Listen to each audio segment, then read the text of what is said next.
এক এলাকায় তিনটা কুকুর বাস করত। আর তিনটা কুকুর একে অপরের বন্ধু ছিল আর দেখতে হুবহু একই রকম ছিল। তখন তিন বন্ধু কুকুর ভাবলো যে তারা একটা অনুষ্ঠান বাড়িতে খেতে যাবে। তারা একটা অনুষ্ঠান বাড়ি সিলেক্ট করলো এবং তিনজন ভাবলো যে একসাথে তিনজন গেলে সবাই যদি রেগে তাদেরকে মারপিট করে, এই জন্য তারা ফার্স্টে একজনকে পাঠালো। একজন যখন গিয়ে দেখলো যে রান্না সবে বসানো হবে, তখন রান্নার লোকেরা কুকুরটিকে দেখে রাগান্বিত হলো এবং একটা লাঠি ছুঁড়ে মারলো। তখন কুকুরটি কান্না করতে করতে আসলো, কিন্তু তাদের বন্ধুদেরকে বললো না যে সে মার খেয়েছে। সে ভাবলো যে আমি খেয়েছি, ওদেরকেও একটু খাওয়াই।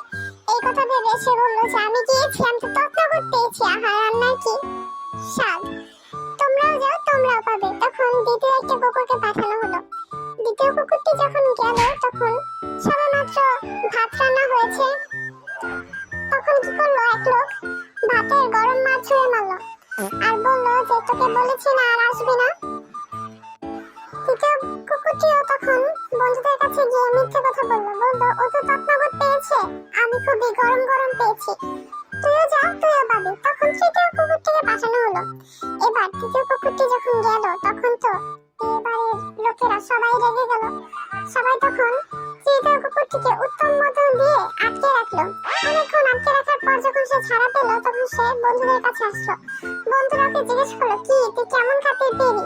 তখন তৃতীয় কুকুর বললো, একজন তো তৎনগদ পেয়েছে আর একজন পেয়েছে গরম গরম, এবার আমাকে এত দিয়েছে যে একদম আসতেই দিচ্ছিল না।